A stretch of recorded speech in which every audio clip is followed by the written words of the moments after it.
Poetry, they say, is the language of the soul, and when it's very close to the heart, does it feel the same in another language without some magic lost in translation?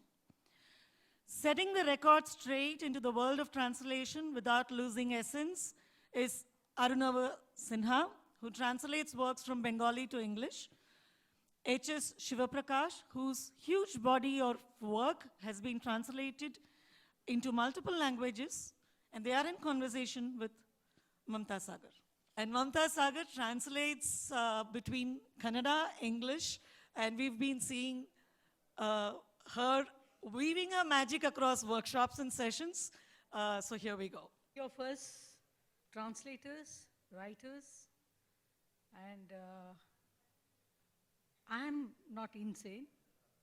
The two of them are a bit, okay?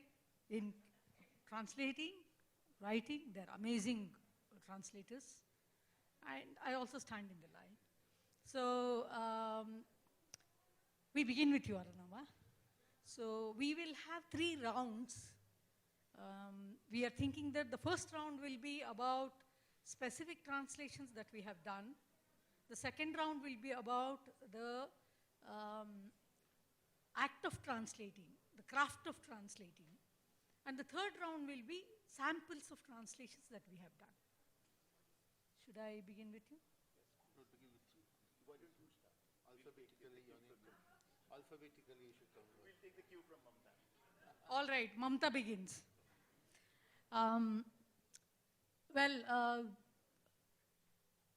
Translation came to me initially as translating between languages into Kannada from diverse languages. And also I have participated in many translation workshops where, as a poet, when I write poem, it is mainly based on meaning, sound, and according to me, the poem happens in editing. So when you crisp the poem, you need to know the visual of the poem. So when you read a poem or present a poem, people should be able to see your poem. So to do that, I've been doing, and also, the translation, engaging in translation helps me strengthen my own work. And this is something which I wanted to show. This is a set of books, translation-based books between Welsh poets and Indian poets. We have translated each other and tried putting together the experience of engaging in translation. And here translation is not just between 2 languages, it is what is getting translated into culture and what is getting imbibed into culture when you translate, when you engage. Because translation always is something that one would prefer to speak into our own culture, our own language. Like I translated, I would like to take 2 books that I have worked on. One is the Slovenian translation, which I did when I went to Slovenia and with Slovenian writers. Thank you, Arunava. This is a book. The book it's a trilingual book, which is called Beyond Barriers, Slovenian Kannada Literary Interactions. So I designed this book. This cover was picked by one of the Slovenian very famous poets. Right now I forget his name.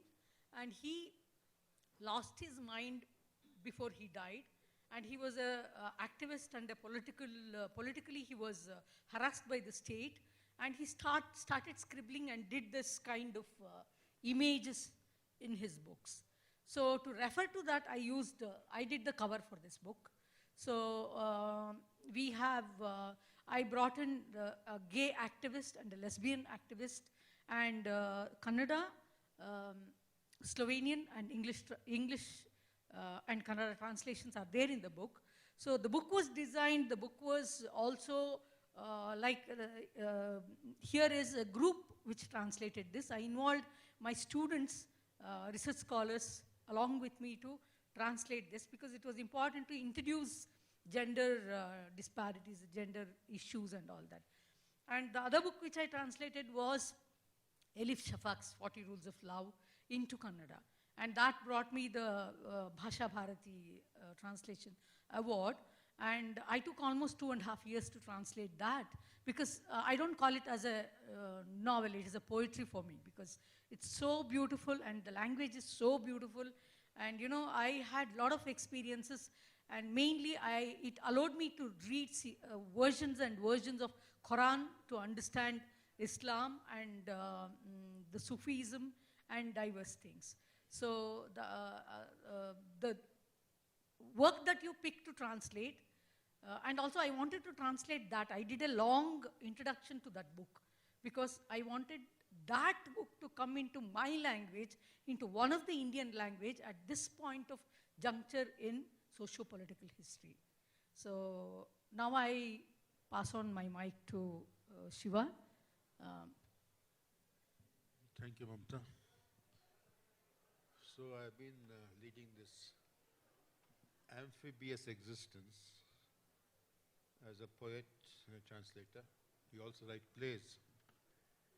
And it's not even amphibious because I...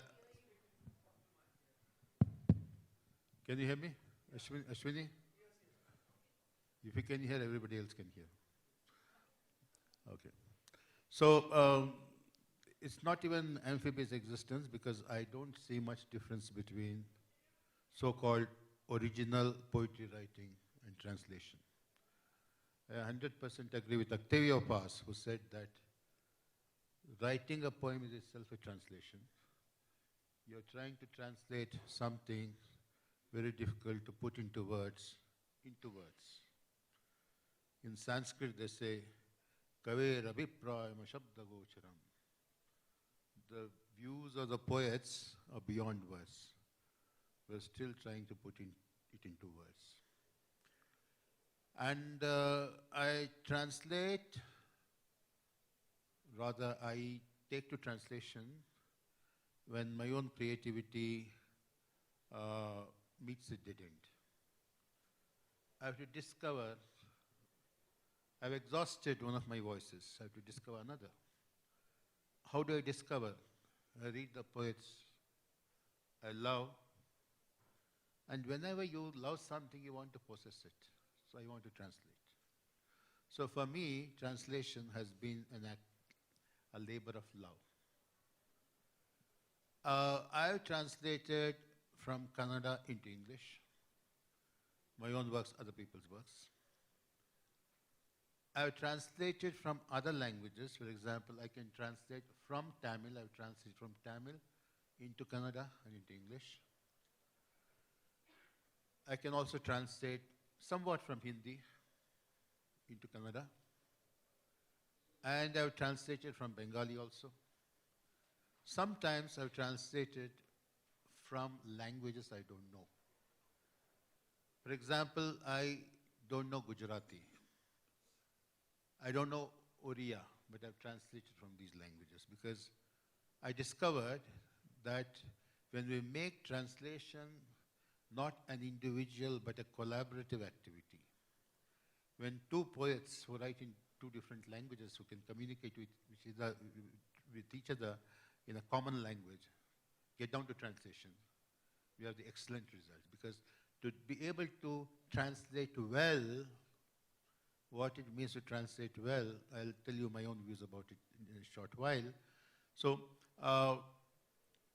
when two people sit together, when you want to translate a poem, it's not just enough that you know the language, the target language and the source language, the target language. Poetry itself is a language. Poetry is a language which is translated into all the other languages of human dead and unborn languages of the world. And this great German literary theorist, my favorite Walter Benjamin, in his essay in translation, he said every translation from language A into language B is a means of discovering the language, the original language of mankind that existed before the fall of the Tower of Babylon, the biblical image. or the language which is yet to be born. So this is what all translations are groping towards, and I'm doing that. And mostly I've been translating. I'm deeply interested, more interested in medieval literature than contemporary literature, particularly in Bhakti and Natha Siddha traditions.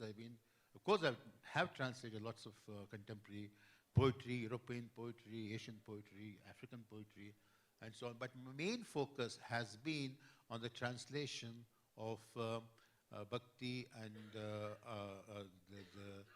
Natha Siddha texts into English between each other's languages.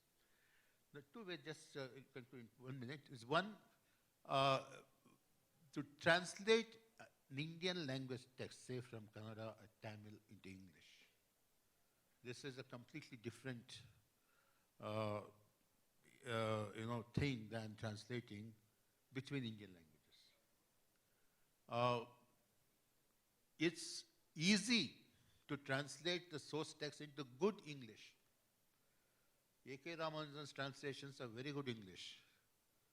But when you look at the source text, one can see that he has murdered, very sorry to use this word, murdered some very important signification source texts. So to get what is not present in the target language from the source language, that is the challenge when we translate into English. And unfortunately in India, a lot of translation between Indian languages happens through English, which is very unfortunate. They have discovered English is definitely not it's an obstacle when we translate between Indian languages. Recently, I did a workshop in Sambalpur University, translation of Oriya and Kannada Bhakti literature, and the moment we stopped using English and we managed, this lingua franca, the broken Hindi as lingua franca, it really worked because Indian languages have many words in common. So how we should translate also depends on the difference between the source and target language, and also the target audience. So this is how we can continue now.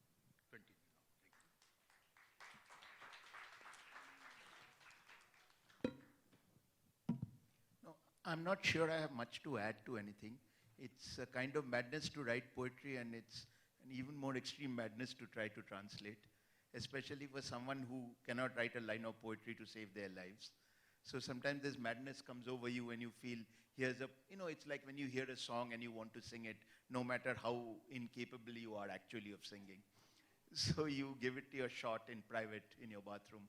So for me, translation has been a little bit like that. But sometimes you get in the flow, and then you say, fine, let's take a risk. And then you have very kind publishers who say, we'll walk on this risky path with you and publish your translations. So that's how whatever little work I've done from some Bengali poets, Shakti Chattopadhyay, Bhaskar Chakraborty, Sunil Gangopadhyay, and I've translated their works to some length, book length works.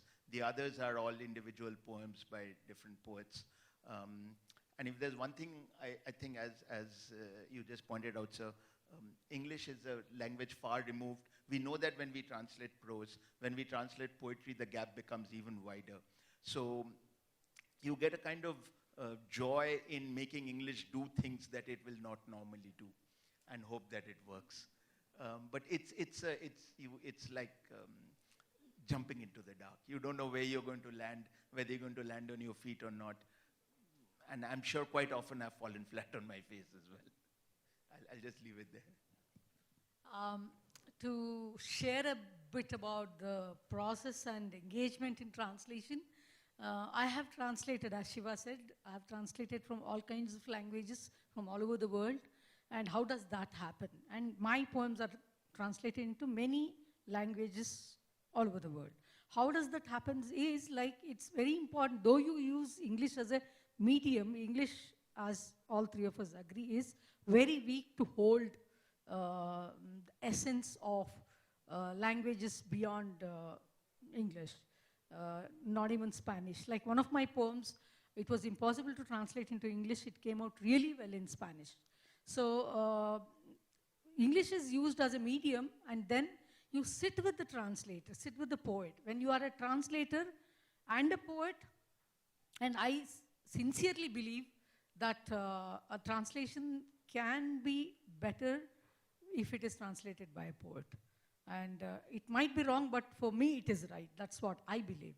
And you sit with the poet and work and translate. So I have worked with Spanish poets, French poets, and German poets, and Hindi poets, Malayalam poets, Tamil poets, and Telugu and Gujarati, and all languages I've tried into Kannada.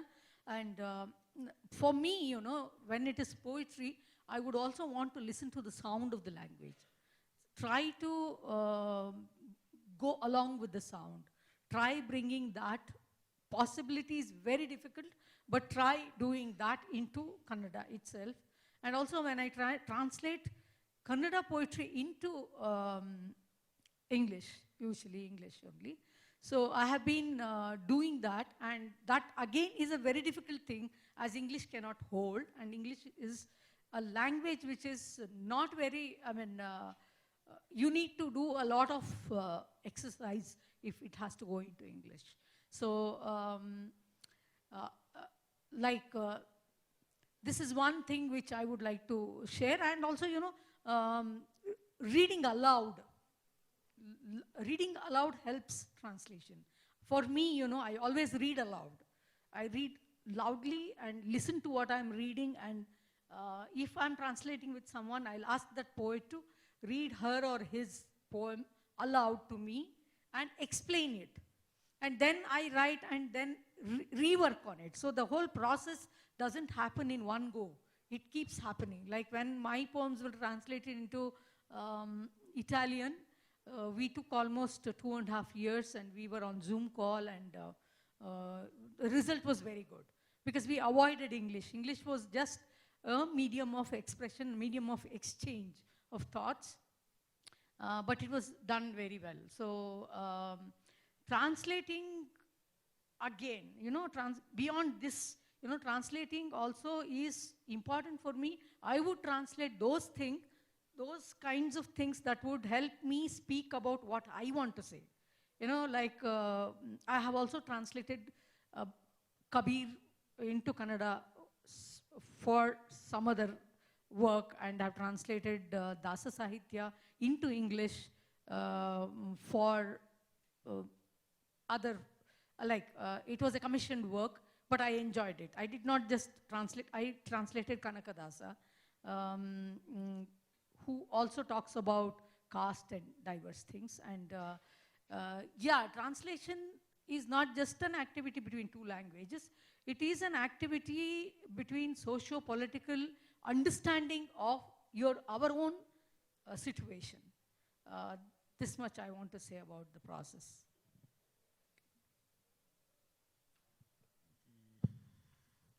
I fully agree with you.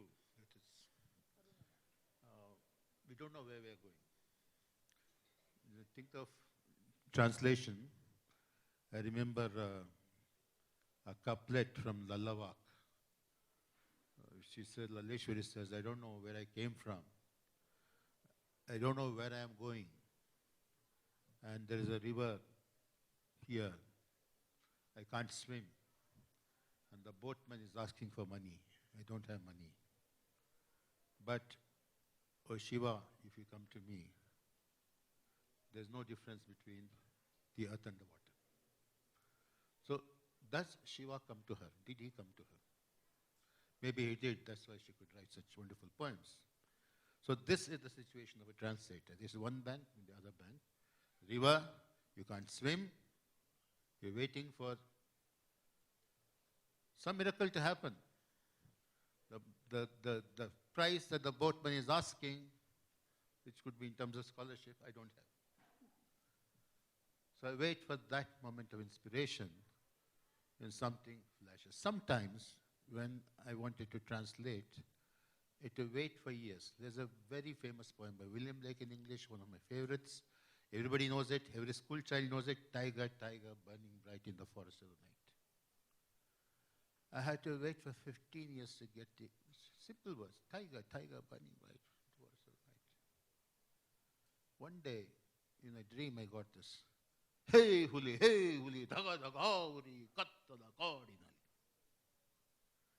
when one translates, one has to get into the target language, what is called the gist, what Bertolt Brecht would call the gist of the source text. So there is no rule book for it. There are lots of books on translation theories. The more one reads them, the less of a translator one becomes. Here's the thing. Every time you play it differently. So this is how there's something mysterious about translation, as mysterious as there is about one's own creativity. It also depends on the kind of text. She said, Mamta said, that poets tend to be better translators. I fully agree, so long as the translation of poetry. For other kinds of texts, poets are completely useless. You need other kinds of translators. So, once again, I'd like to emphasize this point. Whichever language we're translating from, and whichever we are translating into, we are trying to discover a language which antedated both these languages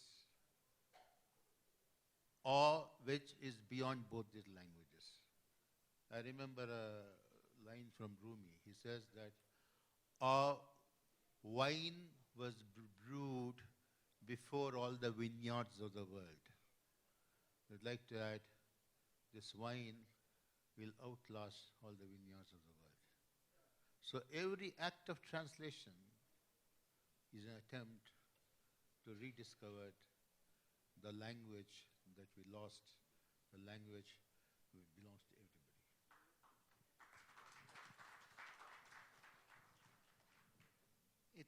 That's a tough act to follow. No, it's true. There is really no method, no process or anything. You just wait for the line to come to you, and you can wait hours or years, as the case might be. But until that line is right, you cannot proceed. And you're very lucky if the line comes to you, because you are still working within the constraints of the material there. You can't really play entirely with it. You can play to a great extent, but not so where it's no longer recognizable as the poem in the first version of the poem. But I want to actually quote an example to show you what poets can do. Tagore, who was quite a poor translator of his own work into English, and did his own work a lot of disservice, frankly, although his own translation was instrumental in his winning the Nobel Prize. But he was a brilliant translator into Bangla of other poetry. And he often translated poetry of the kind that he would never write himself in any circumstances. For example, he translated T.S. Eliot's The Journey of the Magi. And the last line of The Journey of the Magi is, I should be glad of another death. And what Rabindranath did was he used an expression in Bangla to write his last line. I'll tell you the line first in Bangla. What he said was, Arekbar morte parle ami bachi. Arekbar morte parle ami bachi. And that's an expression that the Bengali language has, which is literally that ami bachi is I would be rescued or I will survive. If, you come into an air-conditioned room from the heat and you say bachlam, oof, I've been saved, I'm relieved. And so he turned that bachi also means to live. So he turned that opposition of bachi to live and modi to die into this beautiful, simple line. I should be glad of another death became Arekbar morte parle ami bachi. I would live again if I could die once more. It's true that you need a poet's genius to be able to do lines like this. It is also true that this line is not what Eliot wrote. But nevertheless, who will deny that this line is pure poetry? So yeah, Mamta wants us to read a little bit, so I'm not going to take any risks and read you any serious poetry at all. I'm going to read you a little excerpt from Shukumar Rai, who was famous for writing satirical literature in nonsense form. Much of it was poetry, and he inserted his poetry into his prose as well. He wrote a book which in Bangla was called Hojabora Law, which is loosely based on Alice in Wonderland. And here's a little bit from that book. The bat said to his friend the hedgehog, tonight I will show you a ledge dog. You will see the owls and insects fly. Around us, the poor mouse will die. Frogs and tadpoles will just sweat in fright, with teeth that chatter in fear through the night. Skunks will run with tails between their legs, and you will see the chimbi-chango kegs. The hedgehog said, "Did you see or not the missus sleeping underneath the pot? A warning for the owl and owless. Shut up if their hooting wakes the missus up. I will poke them till they're full of holes. There is something that they must be told." The bat said, "If you ask the owl's family, none of them will accept your shamily. Who sleeps in this darkness tinged with soot? Your wife is just a fatso and a coot.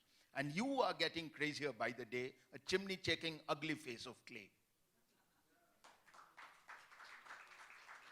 That was fun to do, and you can play with the words here because it's meant to be a very abusive nonsense. Thank you. Okay, we are told that we are running out of time. We don't have time, so I and Shiva will read one poem each as a sample.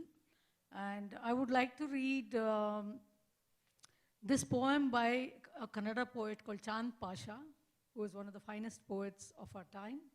Chand's poem, which I translated into English, Condolence of Love.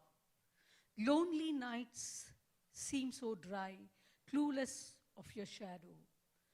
Soothe this aging muhabbat with the balm of youngness. Over this dear heart segment of poem grapples like a tukda. Come swiftly, pay condolence to this death. In this Khabristan that lay here with open eyes, rehearse the funeral of our dreams, while commotion of death have deafened the graves, teach the muted cradles to speak. Our love, unavailable for halal in this region, was butchered, disposed at the slaughterhouse. Let me know its destination. It seems my biryani and your curd rice are outcasts. Simply nod to the fatwas declared by these castes. Permit these religious, gracious people to imprison your image in my eyes until death. To those shameless lights in the middle of the streets that lit up to burn us alive, show them what darkness is. Let our grave be the ultimate monument in this world. Suggest the few colors for it to breathe. To the poem of Kavi Chandra, buried in your breath, convey your condolence of love. Thank you. So I'm just going to read one poem by my only rival poet in Kannada language, Akkamadevi, who lived in the 12th century. So Ramanujan has translated her poems, some of them very good English, but don't know whether good translation. So here's one. I'll just it's a very short poem. I'll first recite it in the original and then read the translation. ಹಸಿವೆ ತೃಷಯೇ ನೀನು ನಿಲ್ಲು ನಿಲ್ಲು ಮೋಹವೇ ನೀನು ನಿಲ್ಲು ನಿಲ್ಲು ಕಾಮವೇ ನೀನು ನಿಲ್ಲು ನಿಲ್ಲು ಅಹಂಕಾರವೇ ನೀನು ನಿಲ್ಲು ನಿಲ್ಲು ಚರಾಚರವೇ ನೀವು ನಿಲ್ಲಿ ನಿಲ್ಲಿ ಎನ್ನೊಡೆಯ ಚನ್ನಮಲ್ಲಿಕಾರ್ಜುನಂಗೆ ನಾನು ಅವರಸರದ ಓಲೆಯನ್ನು ಒಯ್ಯುತ್ತಿದ್ದೇನೆ ಶರಣಾರ್ಥಿ. Translate. You hunger, stand still, stand still. You thirst, stand still.